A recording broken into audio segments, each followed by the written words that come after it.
অনুরাগের ছোঁয়া ধারাবাহিকের আজকের পর্বে দেখতে পারবো কুমার জয়কে ভিডিও কল করে দেখা কিভাবে সে সূর্য, দীপা, সোনারূপা সবাইকে জ্বালিয়ে ছাই করে দিয়েছে। দীপা বলে কুমারের কোথাও একটা ভুল হচ্ছে। রূপা বলে বাবা আমাকে মেসেজ করেছিল, সে সোনাকে নিয়ে বেরিয়ে পড়েছে। দীপা বলে তাহলে কুমার কাদেরকে পোড়ালো। চারু বলে তাহলে কি অলি আর এস কে কুমার ধরে ফেলেছে। দীপা বলে আমার বিশ্বাস ডাক্তারবাবু আর সোনা ভালো আছে। তখনই সূর্য সোনাকে নিয়ে সেখানে এসে বলে দীপা তুমি একদম ঠিক কথা বলেছ, আমাদের কিছু হয়নি। অন্যদিকে লালি মনে মনে ভাবছে কিছু পাওয়ার জন্য কিছু তো ছাড়তেই হবে। তারপরে দাদি জিজ্ঞেস করলে লালি বলে ঘরে আমি ঘরের পুতুল রেখে এসেছিলাম, আর সেইগুলোকেই ওরা মানুষ মনে করে জ্বালিয়ে দিয়েছে। ডাক্তারবাবু বলেছে আমাকে নতুন স্কুলে ভর্তি করে দেবে, আর আমাকে একটা রান্নার কাজ পাইয়ে দেবে।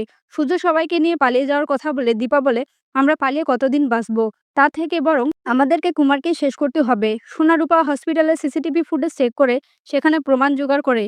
এদিকে দীপা পুলিশকে জানিয়ে রাখে। সূর্য একদিকে অস্থির হয়ে পড়ে, কেন কি দীপাকে সে খুঁজে পাচ্ছে না। তখন জয় বলে বৌদিদি যেটা করছে সেটা ওকেই করতে দে। দীপা সোনারূপা আর সাক্ষ্যদেবকে নিয়ে কুমারের ডেরাতে আসে। সেখানে কুমার বড় করে আনন্দ করে, মা কালীর পুজো করে।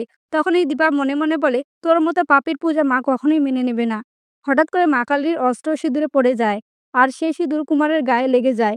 ঠাকুরমশাই বলে এত অমঙ্গল, সেজন্য কুমার নিজের জামা চেঞ্জ করতে ভেতরে যায়। সেই সুযোগে দীপা কুমারের সমস্ত লোকজনকে মেরে অজ্ঞান করে তাদেরকে গায়েব করে ফেলে। এরপরে দীপা সাক্ষ্যদেবকে বলে সোনারূপাকে সে জায়গা থেকে নিয়ে চলে যেতে। বাকি লড়াইটা দীপা একাই লড়বে। বাইরে এসে সোনারূপার সঙ্গে ঝগড়া করতে শুরু করে, আর বলে মায়ের জন্য তো আমরাও চিন্তা হয়, তাহলে তুমি কেন আমাকে আটকালে। রূপা বলে তুমি আবার আমাকে ভুল বুঝছো। সাক্ষ্যদীপ সোনাকে বলে নিজের রাগটা একটু কন্ট্রোল করতে শেখো। দীপা এদিকে ঠাকুরমশাইকে এসে বলে আমার আপনার সাহায্য চাই। হ্যাঁ বন্ধুরা, আমরা এমনটাই দেখতে পারবো অনুরাগের ছোঁয়া ধারাবাহিকের আগামী পর্বগুলোতে। আমার ভিডিওটি ভালো লেগে থাকলে লাইক করে দিন। অনুরাগের ছোঁয়া ধারাবাহিকের নতুন নতুন আপডেট পেতে আমার চ্যানেলটিকে সাবস্ক্রাইব করে পাশে থাকা বেল আইকনটি ক্লিক করে রাখুন। ধন্যবাদ।